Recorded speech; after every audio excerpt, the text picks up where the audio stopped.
the natural point to start this conversation is that finale, It's the end. which ruined me. I wasn't expecting it. I didn't know that I cared so much about all the characters. What was it like for you reading that script? Because so much happens in that episode.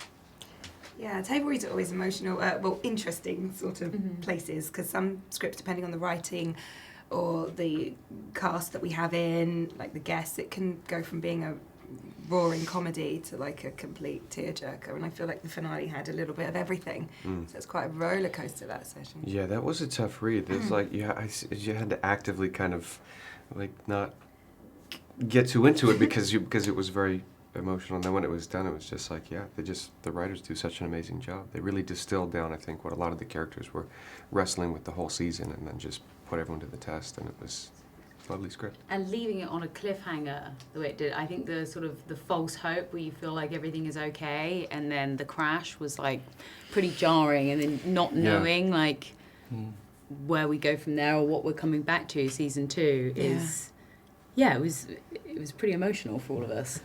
It was interesting for me as a viewer because obviously throughout most of the series we're concerned about Max and about the cancer, and that took a back seat in the last episode. That was almost like the least of his problems at this point. Right.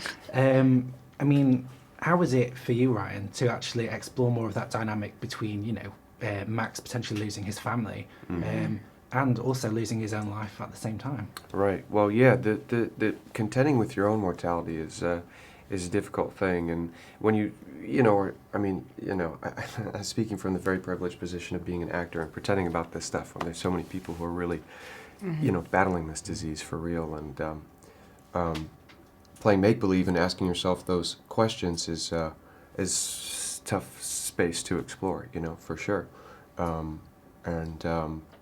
But it's exciting too, because ultimately we're telling, Eric's story, who's somebody who battled this disease successfully, and hopefully that can be, hopeful and inspirational for folks.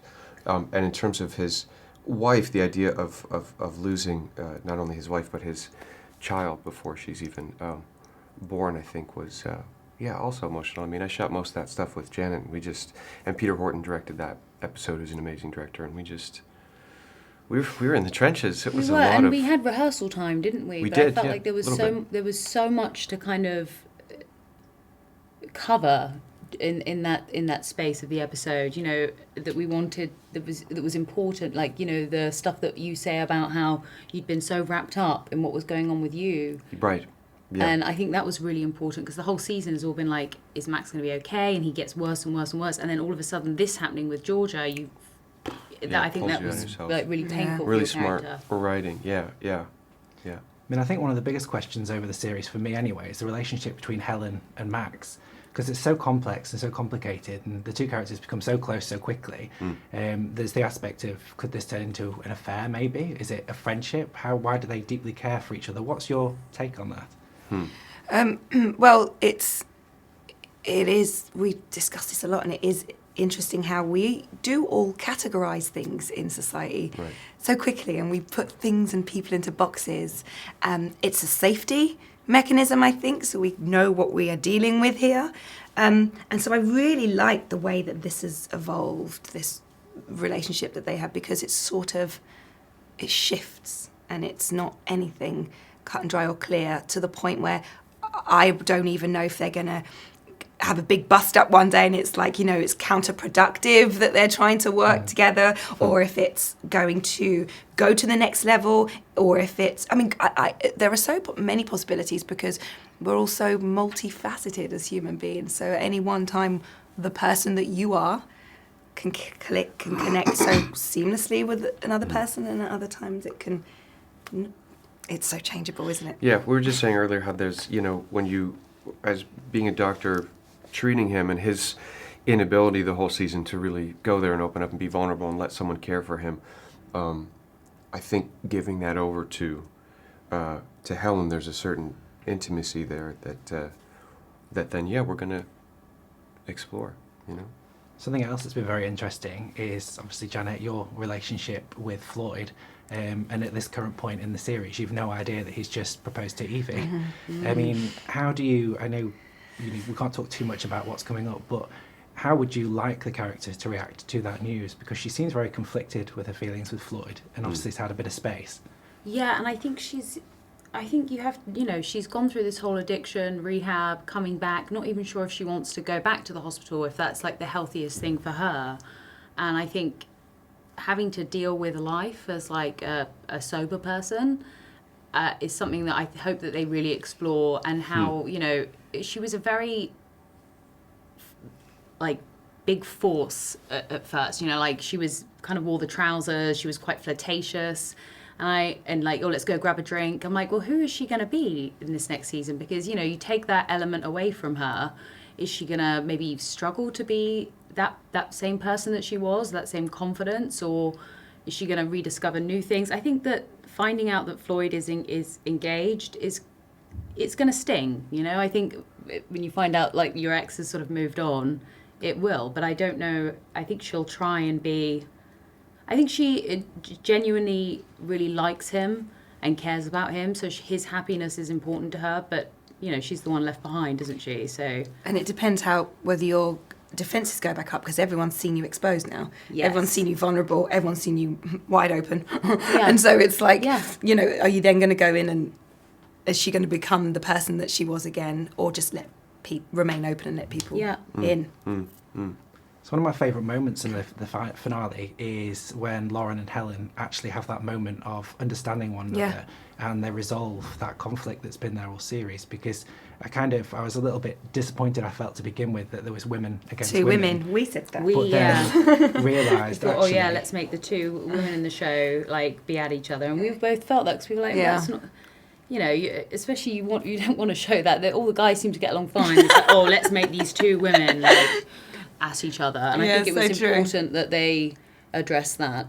And I think it all came from a place of like, your character really cares for Lauren, and the reason you said anything was to help her. It wasn't like, we need to get rid of this doctor, like she's doing this. I felt like everybody in the hospital, Max included, it was all about like, we want to protect you, and we want you to get better, and when you come back, we're your family almost, right? Yeah, and also I think the audiences have only just got to know these characters, but we know at least a minimum of 5 years have been in each other's lives. So that friendship, we're coming in at a point where it was quite established. So you kind of want to do. I don't know, she wanted to do what was right for her, but it's whether you've got your doctor hat on or your friend hat. Yeah, and I think that's it had been going on, our friendship had been 5 years, so I think you would have seen the difference in me. So even when I was like, everything's great, I'll see you after work, the reason you sort of went in through my bag and stuff is that you had noticed a change in my character probably for a while and been like, something's not right. Yeah.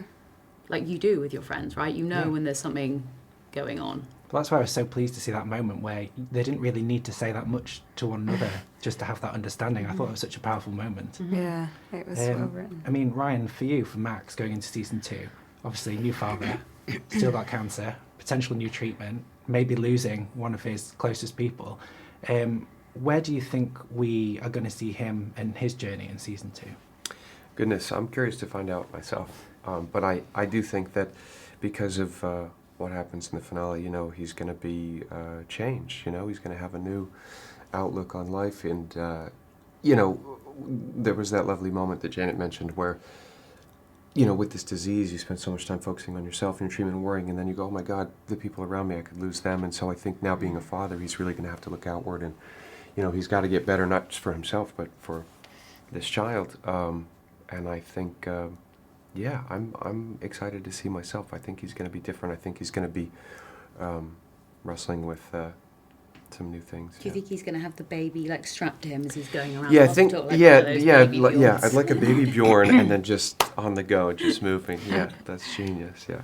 Well, the baby's yet another reason for Max to put his own health and his cancer to the back burner, isn't it? Which is what he did all season with everything. Right. So that's going to make it even more complicated, right. I would think. Yes. No. Very true. Very astute observation. I mean, he's very good at piling on work or taking on other people's problems to avoid dealing with his own.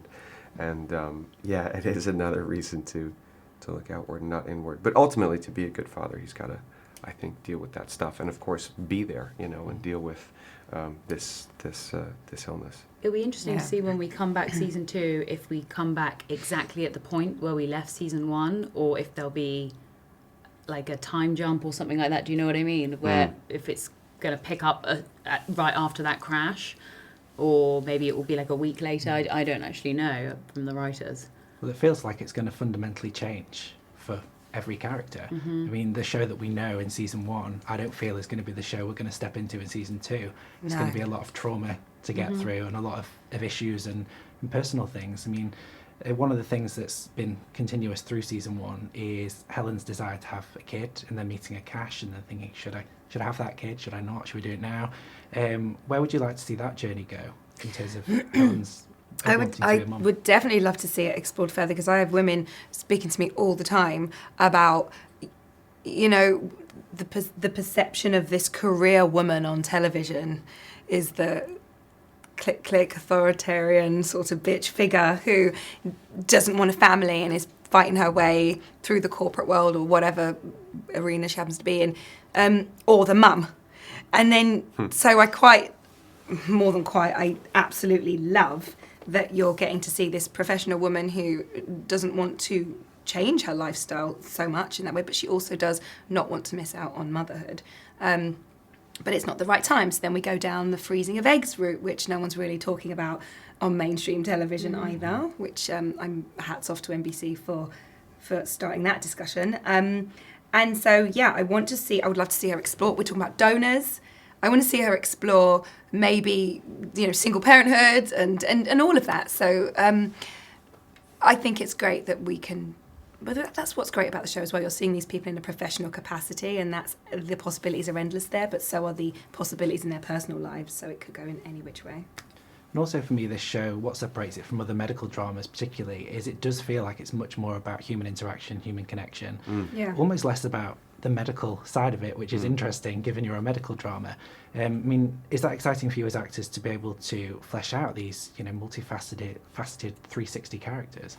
Yeah, I don't think I would have signed on if, from reading the pilot and conversing with David Schulner about what the show was about, I like that there's so much of our personal lives in it, and that almost, at varying points, you become the patient. Like my character, especially, and Max, that you get to find out more about the doctor. Most of us, we see our doctors and we feel like you don't know them past that, and you can't really imagine them having a life outside it. So I think it's really important we're humanising doctors. Yeah. Something we hear a lot from the medical profession, don't we? Yeah, sorry.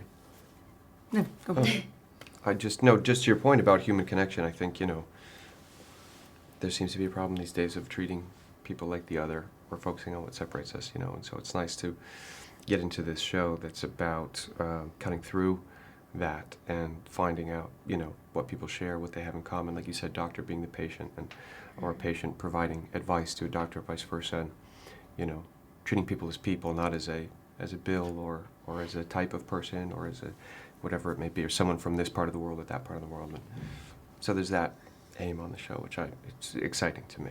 For sure.